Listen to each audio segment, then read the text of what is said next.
बहुत समय पहले की बात है। एक छोटे से गांव में एक किसान रहता था जिसका नाम रामू था। रामू बहुत मेहनती और ईमानदार था। उसके पास एक घोड़ा था जिसका नाम था वीर। वीर न केवल तेज दौड़ता था बल्कि बहुत समझदार और वफादार भी था। रामू हर रोज वीर के साथ अपने खेतों में काम करता।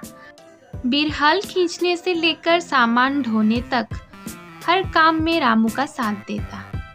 गांव वाले भी वीर को तारीफ करते नहीं थकते थे। एक दिन गांव में एक डरावनी खबर फैली।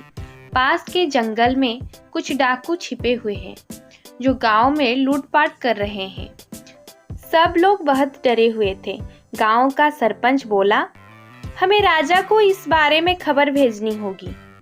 लेकिन जंगल के रास्ते से कोई भी जाने को तैयार नहीं है। रामू ने हिम्मत दिखाई और बोला, मैं वीर के साथ जाऊंगा। मेरा वीर बहादुर है, वो मुझे सुरक्षित ले जाएगा।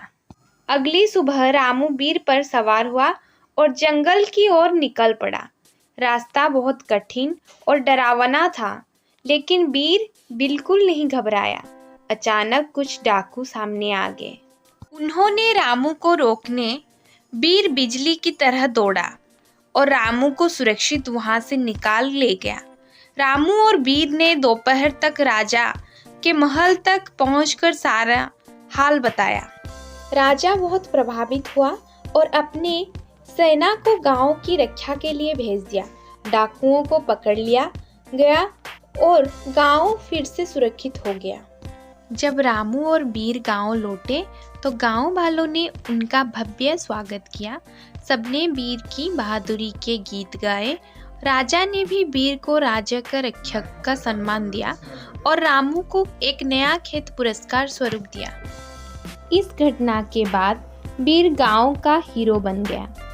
बच्चे उसकी कहानियां सुनते और बड़े उसे प्यार से वीर बहादुर कहकर पुकारते। यह कहानी हमें सिखाती है कि साहस, निष्ठा और बुद्धिमानी से किसी भी मुश्किल का सामना किया जा सकता है।